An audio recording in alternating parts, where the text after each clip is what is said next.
그래서 그 나눠드린 유인물 5페이지 보시면은요. 5페이지 보시면 다음 중 유동부채와 비유동부채인데 특별히 부채는 막 볼 게 없어요. 그래서 부채에선 좀 알고 계셔야 되는 게 우리 유동부채하고 무슨 부채 있어요? 비유동부채. 그래서 유동부채에서 별도로 좀 알고 계셔야 되는 건 유동성 장기부채 있었죠. 유동성 장기부채 언제 쓰죠? 비유동 부채가 유동 부채가 될 때 쓰는 거였죠. 참고하시고, 그 다음에 비유동 부채에서는 사채하고 이제 퇴직급여, 퇴직급여 관련된 거. 그래서 사채 발행할 때는 액면 이자율 기준이고요. 그래서 액면 이자율이 크면 무슨 발행이요? 할증. 작으면 할인. 그 다음에 사채 상각한다 그랬죠? 유효 이자율법 쓰고요. 상가액은 할증 발행이나 할인 발행 모두 뭐요? 증가한다.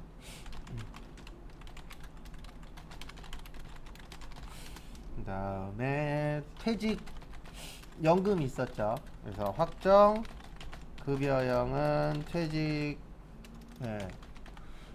연금 운용 자산. 그 다음에 학점 기여형은 퇴직급여.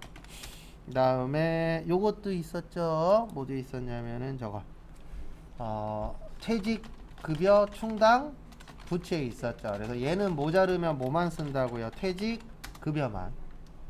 우리 대손충당금은 두 가지 쓰잖아요. 대손삼각비 아니면 기타의 대손삼각비. 이렇게 두 가지 쓰는데 퇴직급여 충당부채는 한 가지만 써요. 무슨 급여만요? 퇴직급여만. 1번처럼 그냥 종류 나오면 열심히 컨트롤 F입니다. 그래서 뭐 답은 3번으로 되어 있는데 요건 뭐 그렇게 크게 중요한 문제는 아니에요. 그 다음에 원가액에 거기 보시면 개별 원가.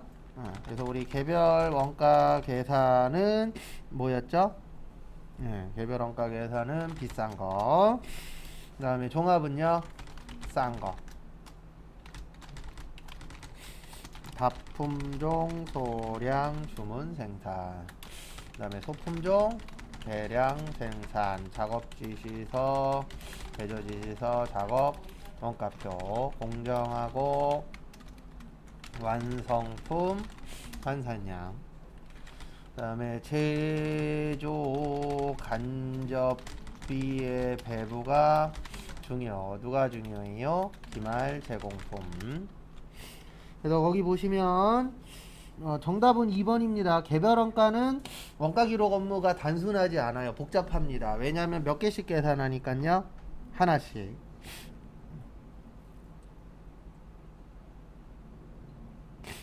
그 다음에 다음 거 보시면 2번 석유화학, 그 다음에 제지업, 그 다음에 시멘트 제조업, 식품광업업 등과 표준화된 작업 공정 나왔죠. 공정 나오면 뭐예요? 종합이죠. 그래서 정답 몇 번이요? 3번. 그 다음에 3번에 별표 하나만 치세요.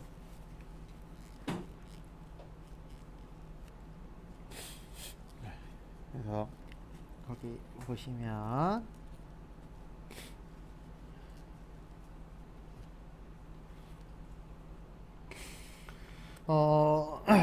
제가 항상 기준은 어디 기준이라 그랬죠? 기준. 실제 기준이에요. 어디 기준이라고요? 실제 기준. 그래서 기준은 실제니까 1번 아니면 몇 번이에요? 3번이에요. 기준. 기준은 실제라 그랬잖아요. 그러면 1번 아니면 몇 번이라고요? 3번. 근데 거기 지문에 보시면 예정 배부라고 되어 있을 거예요. 무슨 배부요? 예정 배부. 그래서 배부는 무슨 배부여야 돼요? 예정 배부. 그러면 몇 번 나와요? 3번 나와요. 그러니까 항상 기준은 어디라고요? 실제. 그거 좀 봐두시고.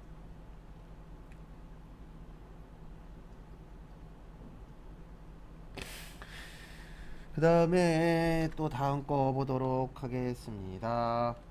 종합원가. 그래서 1번 보시면 개별원가 계산과 종합원가 계산의 차이점이죠. 정답은 4번이에요. 완성품 한산량은 개별이 아니고 어디죠? 종합이죠. 그래서 바뀌었죠. 그래서 정답은 4번. 그 다음에 2번 종합원가 계산을 사용해야 하는 경우는 1번 동종의 유사제품 대량 생산 맞죠? 그래서 정답은 몇 번이요? 1번.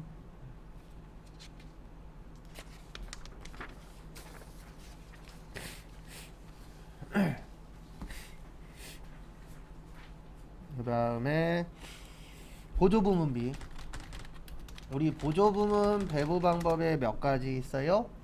3가지 있죠. 그래서 직접 배부법, 단계 배부법, 상호 배부법. 또 직접은 보조부문 상호 간의 용역 수수 관계가 중요하지 않아. 그 다음에 단계는 배부 순서를 정해 직접 배부와 상호 배부의 절충 단계. 상호는 가장 정확, 계산은 복잡.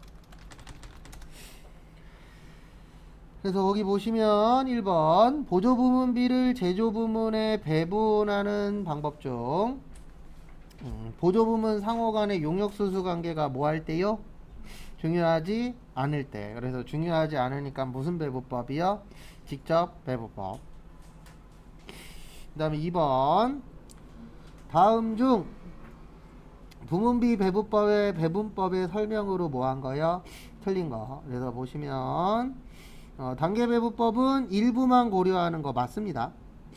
그 다음에 다음 거 보시면 2번 직접은 고려하지 않는다. 가장 정확한 건 상호 맞죠? 그래서 절충은 뭐라고요? 단계죠. 근데 거기는 무슨 배부법이라고 써놨죠? 상호 배부법. 그래서 정답은 몇 번이세요? 4번. 그 다음에 3번은 일단 제가 뭘로 보여드릴 거냐면 저걸로 보여드릴 거예요. 직접 배부법으로 한번 보여드릴 테니까 여러분들은 단계 배부법으로 한번 구해 보세요. 답은 맞춰드리긴 할 겁니다. 연습하는 거예요. 그래서 거기 보시면은 다음은 보조부문 원가에 관한 자료이다. 보조부문의 제조간접비를 다른 보조부문에는 배부하지 않고 무슨 부분에만 배부한대요? 제조부문에만 직접 배부할 경우. 그래서 요게 무슨 배부법이에요? 직접 배부법이에요. 왜냐면 거기 적혀 있잖아요. 직접 배부하는 경우라고. 그래서 같이 보시면 수선 부문에서 조립 부문으로 배부될 거 물어봤죠. 그래서 결론은 이렇게 됩니다. 어떻게 되냐면 거기 보시면은 지금 수선 있죠. 수선이 얼마 있어요? 8만원. 그 다음에 곱하기 원래는 수선이 20% 40% 40%예요. 맞죠? 근데 뭐는 없다고요? 보조는 없는 거예요. 네, 그러면 보조는 배부해주면 안 됩니다. 그러면 이렇게 되는 거예요. 80분의 몇이요? 40. 그러면 얼마 나와요? 4만원 나와요. 왜 80분의 40이냐면 20은 배부 안 해준다 그랬잖아요. 보조는. 지금 수선하고 있는 거예요. 뭐요? 수선. 그러면 80분의 40. 요게 조립. 그 다음에 8만원 곱하기 여기도 80분의 몇이요? 40. 그럼 얼마 나와요? 여기도 4만원 나와요. 요게 어디에요? 절단. 그럼 이제 수선 나눠줬으니까 누구 나눠줘야 되죠? 이제는 관리 나눠줘야죠. 어디요? 관리. 그래서 거기 보시면 관리 얼마 있죠? 예, 10만원 있어요. 얼마 있어요? 10만원. 그 다음에 곱하기 원래 관리는 50% 20% 30%인데 보조는 인정한다 안 한다? 안 한다. 그러면은 50분의 20 되는 거예요. 왜냐면 20하고 몇이니까요? 30이니까. 그러면 4만원 나와요. 조립. 그 다음에 절단은 10만원 곱하기 80분의 그 80이 아니라 50분의 몇이요? 30. 그래서 항상 전체분에 해당되는 거예요. 그럼 50분의 30 하시면 6만 원 나와요. 6만 원이 뭐가 되는 거예요? 절단. 그 다음에 지금부터 요거 한번 구해 보세요. 뭐 구하시냐면 단계배부법으로 구하는 거예요. 여러분들은 무슨 배부법이요? 단계배부법. 수선 먼저 배부하세요. 누구 먼저 배부요? 수선. 3분 후에 바로 맞출 겁니다. 한번 기억나는 데까지 해보세요. 이건 안 나오는 게 가장 좋은데 그래도 한번 연습해보는 게 좀 도움은 되니까요. 그래서 거기 보시면 뭐 먼저 배부한다고요? 수선. 현재 수선이 8만원 있죠? 그래서 20, 40, 40 해서 100분의 20. 그러면은 얼마 나오냐면은 16,000원 나와요. 요게 관리. 그 다음에 8만원 곱하기 100분의 몇이요? 40. 그러면 32,000원. 요게 조립. 그 다음에 마지막으로 8만원 곱하기 100분의 몇이요? 40. 그래서 단계배부법은 처음에 다 나눠주는 거예요. 그러면 얼마 나와요? 32,000원. 여기는 절단. 그 다음에 이제 수선 나눠줬으니까 누구 나눠줘야 돼요? 관리. 요게 키포인트예요. 100만원 더하기 16,000원. 받은 것까지 다 나눠주셔야 됩니다. 왜냐면 보조는 가지고 있으면 안 돼요. 그러니까 보조는 항상 빵이 돼야 돼요. 마지막에. 얼마가 돼야 된다고요? 빵. 0이 돼야 됩니다. 그래서 요거를 또 나눠주는데 두 번째 나눠줄 때에는 직접 하고 똑같이 되는 거예요. 그래서 100분의 그 100이 아니고 50분의 몇이요? 20. 그래서 잠시만요. 계산기. 그래서 116,000원 나누기 몇이요? 50 곱하기 20 하면 46,400원. 요게 관리가 아니고 조립. 그 다음에 10만원 더하기 16,000원 곱하기 50분의 몇이요? 30. 그리고 이런 분 있어요. 이게 잘못된 거 아닙니다. 이 문제가 잘 안 나오다 보니까 이거 어떻게 하는 거야? 그러면 딴 거 공부하세요. 하루 이틀 해갖고 될 만한 내용은 아니에요. 그러면 이거보다 더 잘 나오는 거 있잖아요. T자 문제나 그런 거 완벽하게 해놓는 게 더 좋을 수도 있어요. 그래서 69,600원. 그래서 얘가 어디요? 절단. 그래서 연습 그냥 한번 해본 거예요. 겸사겸사 해서. 뭐 이거 안 된다 그래서 시험에 떨어지는 건 아니니까. 그 다음에 제조간접비 문제라고 있는데요. 거기 보시면 제조간접비는 이게 키포인트예요. 뭐가 키포인트냐면은 우리 간접은 혼자 썼다 같이 썼다? 같이 썼다. 같이 썼으면 나눠줘야 돼요. 뭐 해줘야 돼요? 나눠줘야 돼요. 그래서 여기에서 중요한 거는 기준이에요. 항상. 왜냐면 기준에 따라서 그 곱하는 대상이 달라질 수도 있잖아요. 그래서 기준이 중요하다라는 거 참고하시고. 그래서 같이 한번 또 보도록 하겠습니다. 그래서 거기 보시면 1번 직접 작업시간법이래요. 무슨 법이요? 직접 작업시간법. 그러면 이렇게 되세요. 어떻게 되냐면은요. 제조간접비가 지금 70이죠. 얼마예요? 70. 곱하기 항상 총으로 나눠주는 거예요. 그래서 거기 보시면 총이 얼마 그 몇 시간이죠? 70이 아니고 아이고 죄송합니다. 70이 아니고 얼마예요? 10만 원이죠. 네, 70이 아니고 10만 원. 그 다음에 거기 보시면 예정 직접 총 시간이 몇 시간이에요? 1000시간이에요.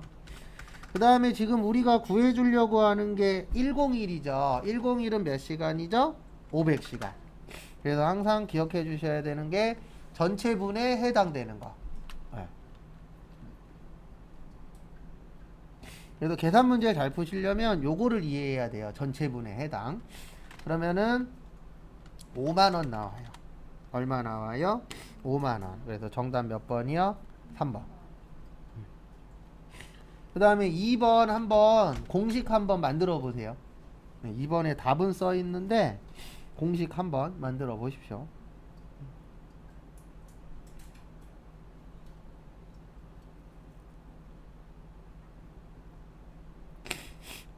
아, 그래.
같이 한번 또 보도록 하겠습니다. 거기 보시면은요, 얼마를 나눠줄 거죠? 제조간접비 총액 72죠. 그래서 우리가 제조간접비를 나눠주는 이유는 혼자 썼다, 같이 썼다, 같이 썼다. 그래서 70만원 곱하기 거기 보시면 총액이 얼마라고요? 50. 그 다음에 우리가 구해줘야 될 건 값제품이에요. 값제품은 얼마예요? 30이죠. 그러면 얼마 나오냐면은 42만원 나와요. 얼마 나와요? 42만원. 그래서 계산 문제는 답이 중요한 게 아니라 어떻게 계산하느냐. 왜냐면 공식이 중요하잖아요. 그래서 그 공식 만드는 거 꼭 연습 좀 더 해보시고, 그 다음에 다음 문제 노무비. 노무비 관련 문제는 이거 얘기하는 거예요. 뭐 얘기하는 거냐면 우리 T자 있었죠. 네, T자.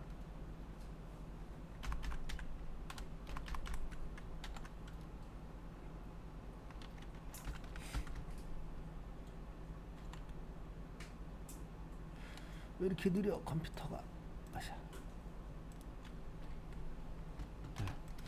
그래서 우리 노무비 관련돼서 이거 외운 적 있었습니다. 노무비라고 해놓고 전월 성급액, 당월 지급액, 당월 미지급액 외운 적 있었죠. 그래서 요거 관련된 문제라고 보시면 될 것 같습니다. 그래서 거기 보시면 세무는 7월에 근로자 A에게 노무비 10만원을 무슨 지급했죠? 현금 지급했죠. 요게 당월 지급액이에요. 그래서 당월 지급액이 얼마가 되는 거세요? 10만원. 그 다음에 근로자 B에게는 3만원을 미지급했대요. 요게 당월 미지급액이에요. 미지급액 얼마예요? 3만원. 그 다음에 근로자 A에게 지급한 노무비 중 성급 노무비, 이게 당월 성급액이거든요. 근데 당월 성급액은 차변에 있어요? 없어요? 없죠. 없으면 무조건 대변에 쓰는 거예요. 그래서 대변에 얼마요? 5만원. 그러면 13만원에서 5만원 빼면은 얼마 부족하죠? 8만원 부족하죠. 그래서 정답은 몇 번이요? 3번. 그래서 요 문제 나오면 요걸 좀 기억을 하셔야 맞추락률이 좀 올라갑니다.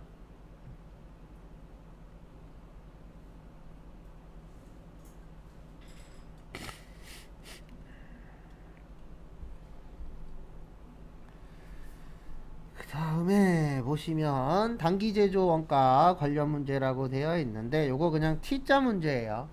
그래서 거기에다가 밑줄 좀 쳐주세요. 어디에다 밑줄 치시냐면은 총. 그 박스 안에 보면 총 있죠. 우리 총 나오면은 어떤 거 배우셔야 된다고요? 짧은 거. 그래서 우리 제공품 계정에서 총 나오면 짧은 겁니다. 그래서 기초 제공품, 단기총, 제조원가, 단기제품, 기말 제공품. 이렇게 이제 나누어진다라고 했었죠. 그래서 거기 보시면은요, 총이 1000만원, 기말이 얼마요? 200. 근데 이거 가지고는 답이 안 나오죠. 그래서 하나가 더 필요한 거예요. 누구요? 제품 계정. 또 제품 계정은 이렇게 해주시면 됩니다. 기초 제품, 단기 제품, 제조 원가, 팔리면 매출 원가, 남으면 기말 제품. 그래서 거기 위에 보시는 것처럼 기초 제품이 얼마예요? 500. 총은 모르죠. 그 다음에 매출 원가가 1200. 그 다음에 기말 제품이 얼마예요? 300. 차변과 대변 같아야 되니까 여기가 1000. 그러면 여기도 얼마요? 1000. 차변 대변 같아야 되니까 얼마요? 200. 이렇게 회계 처리를 해주시면 되세요. 참고하시고. 그래도 T자 잘 외우고 계셔야 됩니다. 네. 그 다음에 거기 밑에 당구장 표시 잠깐만 볼게요. 거기 당구장 표시 보시면 이렇게 쓰여 있어요. 우리 이거 잘 외우고 계셔야 되는데, 기초원가 또는 기본원가, 직접 재료비 더하기 직접 노무비. 그 다음에 가공원가 또는 무슨 원가요? 전환원가. 그래서 직접 노무비 더하기 제조 간접비라고 우리 외웠었었죠. 이거 잘 나오죠, 은근? 그래서 이런 건 틀리시면 안 되고. 그 다음에 시험에 제일 잘 나오는 것 중에 하나는 이겁니다. 뭐냐면 우리 그 원가 행태에 두 가지 있어요. 움직인다, 변동비. 일정하다, 고정비. 그래서 총 변동비는 증가한다. 단위당 변동비는 일정하다. 총 고정비는 일정하다. 단위당 고정비는 감소한다. 조업도가 증가할 때. 그 다음에 준 변동비라고 있었죠. 그래서 준 변동비는 다른 말로 혼합 원가. 그래서 변동도 있고 뭐도 있다, 고정도 있다. 플러스 고정비. 그래서 무슨 요금 나온다고요? 기본 요금. 기본 요금. 그 다음에 요렇게 써드렸었지. 그 다음에 준 고정비 일정 구간. 그래서 무슨 형이요? 계단형. 요것도 알고 계세요. 그래서 요거 잘 기억하시고, 그 다음에 거기 밑에 보시면 아까 잠깐 봤었던 건데요. 그 1번 정상적인 원인으로 원재료에 대한 재고자산 무슨 손실이요? 감모 손실. 그래서 감모 나오면 요거 기억하셔야 돼요.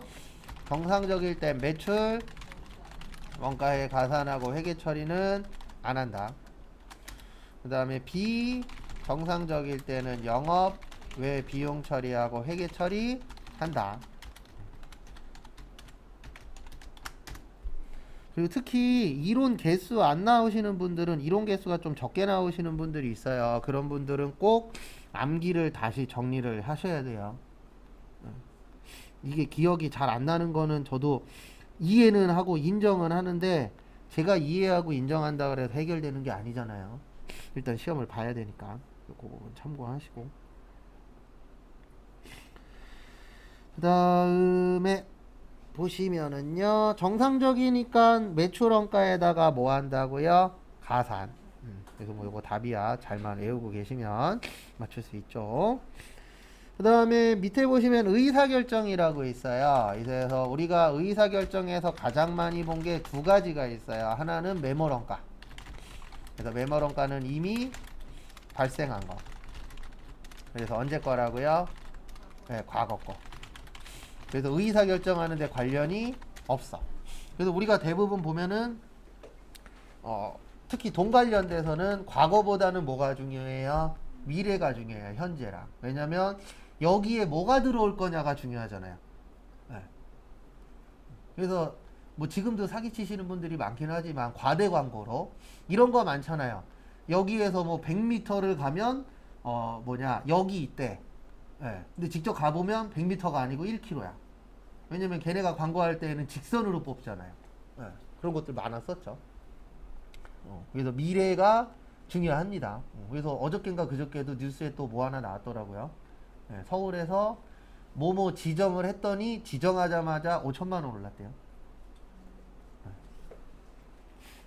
계속 오를 거예요. 예. 그러다 이제 어느 순간 온다 그랬잖아요. 그래서 그 순간에 누가 잡느냐가 문제인 거죠.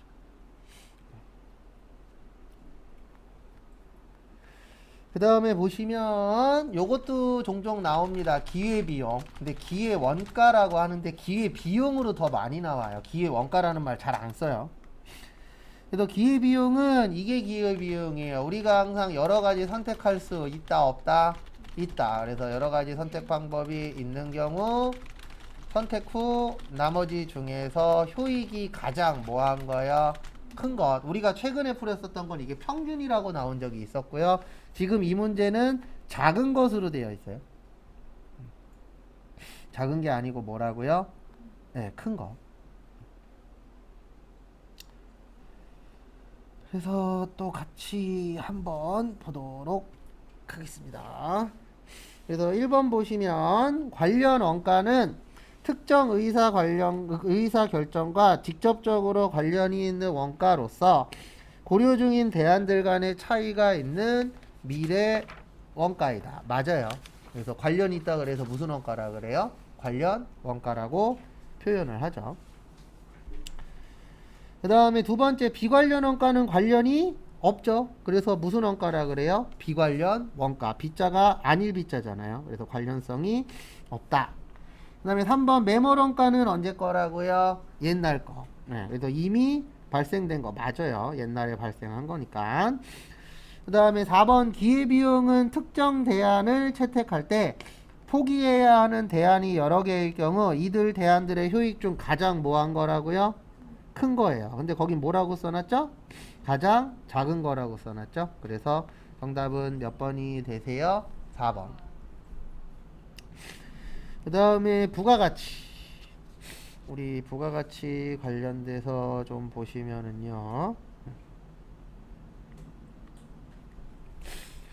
그래서 우리 부가가치에서 외웠었던 게 일단 첫 번째로 특징 있었어요. 뭐 있었어요? 특징. 그래서 특징에서 첫 번째로 보실 게 간접세 맞고 무슨 세 아니에요? 직접세 아니에요. 그 다음에 일반 소비세 맞고 개별 소비세 아니고 소비지국 과세원칙 맞고 생산지국 과세원칙 아니고 그 다음에 전단계색 공제법 맞고 전단계 거래공제법은 아니고 그 다음에 다음으로 보실 게 저거 우리 과세거래 세 가지 있다 그랬어요. 재화의 공급, 그 다음에 용역의 공급, 그 다음에 재화의 수입, 그 다음에 재화의 공급이 아닌 것 물납, 담보, 공매 및 경매, 공매 및 경매 사업의 포괄 양도인데 요 공매 및 경매는 강제로 넘어가는 거예요. 그래서 내가 문제가 생겨서 일명 빨간 딱지 붙어서 강제로 넘어가는 경우들이 있어요 없어요? 있죠. 네, 그런 경우고 그 다음에 간주공급 4가지 자가공급, 개인적 공급, 사업상 증여, 폐업시 잔존재화. 그리고 다음 주부터 다시 볼 겁니다. 쪽지셔. 다음 주부터 이제 세무해야 되잖아요. 네. 참고로 세무는 새로운 걸 배우는 게 아니고 새로운 거 나오긴 해요. 근데 저희 시험은 구조가 어떻게 되어 있냐면 전산회계 1급을 밑에다 깔고 거기에다 전산세무 2급을 위에다 추가로 올리는 거예요. 그래서 나중에 혹시 전산세무 1급 공부하실 분들은 전산세무 2급을 어느 정도 끝내놔야 돼요. 왜냐면 전산세무 2급 내용에다가 전산세무 1급 내용을 추가하는 개념이거든요. 근데 똑같은 거라 안 할 거예요. 그냥 그 중요 내용만 그 암기로 다시 한번 정리하고 마무리할 거예요. 똑같은 거 또 보기에는 시간이 아깝잖아요. 내용이 뭐 틀리다 그러면 새로 보겠지만 틀린 거 몇 개 없어요. 그리고 이렇게 보시면 돼요. 지문이 짧으면 전산회계 1급이고요. 지문이 길면 전산세무예요. 그러니까 지문 차이가 좀 있어요. 왜냐면 길게 내야 사람들이 못 풀잖아요. 짧게 내면은 금방금방 풀죠. 왜냐면 짧게 내면은 핵심만 줘야 되니까. 그래서 지문이 조금 더 길어요. 그 다음에 우리 이거 외운 적이 있었죠. 필요적 기재사항. 그래서 공급하는 자의 등록번호 상호 및 성명. 공급받는 자는 등록번호만. 그 다음에 작성, 연월일, 공급가액과 세액. 그 다음에 과세 표준에 포함하지 않는 것 6가지 있었어요. 그래서 매출 환입 및 애누리, 그 다음에 매출 할인, 지급 지연으로 인한 무슨 이자요? 연체이자, 국고보조금과 공공보조금, 그 다음에 도달되기 전에 파손, 훼손 또는 멸실된 경우, 그 다음에 용기, 회수, 보증금, 종업원, 봉사료. 그 다음에 우리 제일 많이 썼었던 거 불공. 그래서 불공의 접대비 업무하고 관련 없는 거 비영업용 소형 승용차 몇 cc는 제외요? 네, 1000cc 이하 제외. 제외의 뜻이 뭐냐면 과세란 뜻이에요. 불공이 아니고. 그 다음에 경차 제외. 몇 인승 이하야? 8인승 이하까지는 불공에 들어간다는 뜻이에요. 9인승부터는 과세입니다. 그 다음에 면세 관련 비용 토지 더하기 세금계산서. 그 다음에 간이과세자 있었죠. 그래서 간이과세자 누구만 가는? 개인만. 그 다음에 직전 연도 공급 대가가 8천만원 미만일 때, 안 될 때. 그 다음에 공급 대가가 4,800만원 미만이면 뭐 발행할 수 있다? 영수증 발행하실 수 있고요. 그 다음에 4,800만원 미만이면은 세금 낼 필요는 없다. 신고는 하셔야 됩니다. 납부만 면제되는 거예요. 왜냐면 신고를 해야 여기가 4,800이 안 되는구나 알 수 있잖아요. 신고 안 하면 국가가 알아요? 몰라요? 몰라요. 그래서 납부만 면제지 신고는 꼭 해주셔야 된다라는 거 참고하시고요. 그 다음에 또 다음 거 보시면은요.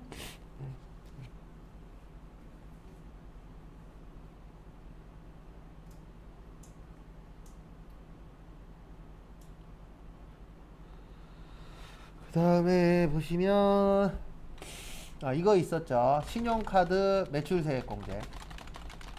요것도 누구만 돼요?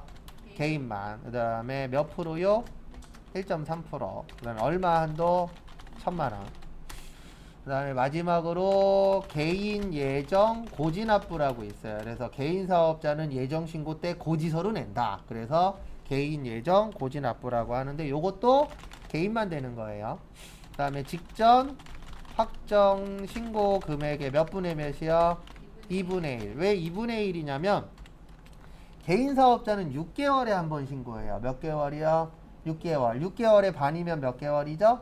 3개월이죠. 우리 부가가치세 예정 신고는 3개월이잖아요. 1월에서 3월. 그래서 반으로 하면은 몇 달치라고 보는 거예요? 3달치. 그래서 2분의 1입니다. 얼마보다 작으면은요? 30만 원이 안 되면 고지서 안 와요. 왜냐면 금액이 작으니까 한 번에 내도 무리는 없을 것이다 라고 보는 거예요. 국가에서는. 그래서 거기 문제 좀 보도록 하겠습니다. 거기 부가가치세 관련 문제라고 있긴 있는데 뭐 이렇게 큰 의미는 없어요. 그래서 1번부터 보시면 할부 판매 시 이자 상당액, 그 다음에 정답은 2번이에요.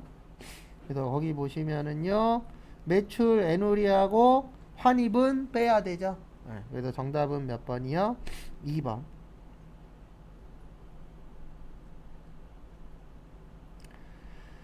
그 다음에 2번 부가가치세 과세표준에 뭐 하는 거요? 포함하는 거. 그거는 요거 6개 기억해서 푸시면 됩니다. 포함하지 않는 거. 그러면 2번 나와요. 특별소비세. 아, 그리고 요거 빼먹었네요. 죄송합니다. 국고보조금과 공공보조금은 간접이에요. 뭐라고요? 간접. 직접 아니고. 그러니까 요 간접의 뜻이 뭐냐면 이 돈을 받아다가 회사 일하는 데 쓰면 안 돼요. 예. 그러니까 간접적으로 도움이 될 만한 거. 그러니까 뭐 회사에서 프로그램을 산다거나 아니면 뭐 회사에서 도구를 산다거나 요런 거는 괜찮은데 이제 뭐 직접적으로 이 돈을 받아서 물건을 산다거나 이런 건 안 됩니다. 그래서 직접이 아니고 뭐예요? 간접이에요. 이거 왜 써드리냐면 한 번씩 나온 적 있어요. 아까 그 강제 있었잖아요. 공매 경매. 그것도 한 번 나온 적이 있었고 그 다음에 저것도 직접이냐 간접이냐로 해서 나온 적이 한 번 있어요. 근데 제 개인적인 생각은 이런 건 좀 안 내주셨으면 하는 바람은 있습니다. 왜냐면 어려워요. 저렇게 나오면. 그 다음에 거기 밑에 보시면 세금계산서 필요적기재사항 말고 그 밑에 보시면 20일이라고 있어요. 며칠이요? 20일. 그래서 우리가 사업자 등록을 하거든요. 네, 사업 개시일로부터 며칠 이내? 20일 이내. 이렇게 되어 있어요. 그 다음에 과세기간 종료일로부터도 20일 이내예요. 그러니까 앞뒤로 20일이에요. 그래서 시작할 때에 20일 안에 신고하셔도 되고 아니면은 내가 일명 음지에서 사업을 하는 사람인데 양지로 올라가고 싶어. 그러면 과세기간 종료일로부터 며칠 안에만 신고하시면 돼요. 20일 안에. 근데 솔직히 개인적인 생각인데 이거는 별 효력 없어요. 설마 음지에 있는 놈이 양지로 올라오겠어요? 양지에 올라오는 순간 세금 내야 되는데. 맞죠? 그래서 이거는 실질적으로 제가 봤을 때 보여주기 행정 중에 하나예요. 바지사장이라는 말이 왜 생겼겠어요? 그리고 불법 영업이라는 게 왜 있겠어요? 그래서 그거 하지 말라고 요거 만들어 놓은 건데 그렇게 큰 의미는 없습니다. 그 다음에 사업 개시일 전이라도 신청은 가능해요? 불가능해요? 가능해요. 이런 것도 나옵니다. 시험에. 그 다음에 마지막 문제 요거까지 맞추고 잠깐 쉴 겁니다. 거기 보시면 부가가치세법상 세금계산서는 원칙적으로 재화 또는 용역의 공급 시기에 교부하여야 하나 거래처별로 한 달에 한 번씩 줄 수 있어요. 이거를 뭐라 그러냐면 월합계 세금계산서라 그래요. 한 달에 몇 번씩 줘갖고요. 한 번씩 줘서 원래 세금계산서는 원칙은 공급 시기에 발행해 주는 거예요. 그래서 세금계산서 발행 원칙은 공급 시기입니다. 근데 예외가 있어요. 한 달에 한 번씩 줄 수도 있다 없다? 있다. 그때는 다음 달 며칠까지? 10일까지. 그래서 정답은 3번입니다. 그러면 조금 더 설명하고 쉴게요. 그래서 무슨 얘기를 할 거냐면은요. 요 얘기를 좀 할 거예요. 우리가 저기 뭐냐 전자세금계산서라는 걸 발행을 하죠. 네, 전자세금계산서 의무발행자라고 있어요. 그래서 법인하고 전자세금계산서 의무발행자 법인하고 개인 중에서 직전 연도 공급가액이 3억 원 이상이면은 무조건 전자로 발행을 하셔야 돼요. 그러면 여기서 문제. 네, 공급가액이 3억 원 이하인 자는 전자세금계산서 발행이 가능할까요? 불가능할까요? 가능해요. 요런 거 시험 문제 나와요. 종종. 뭐라고 나오냐면은 전자세금계산서 의무 발행자가 아니면 전자세금계산서 발행할 수 없다. 이런 식으로 나옵니다. 근데 발행할 수 있어요. 이분들은 무조건이고 요분들은 종이로 해도 되고 전자로 해도 되는 겁니다. 그 다음에 이제 요것도 종종 나와요. 전자세금계산서는 전송해야 됩니다. 뭐 해야 돼요? 전송. 전송은 언제까지? 발급일 다음 날까지. 언제까지요? 발급일 다음 날. 요런 것도 가끔씩 나와요. 언제까지 해야 되냐. 그래서 다음 날까지라는 거.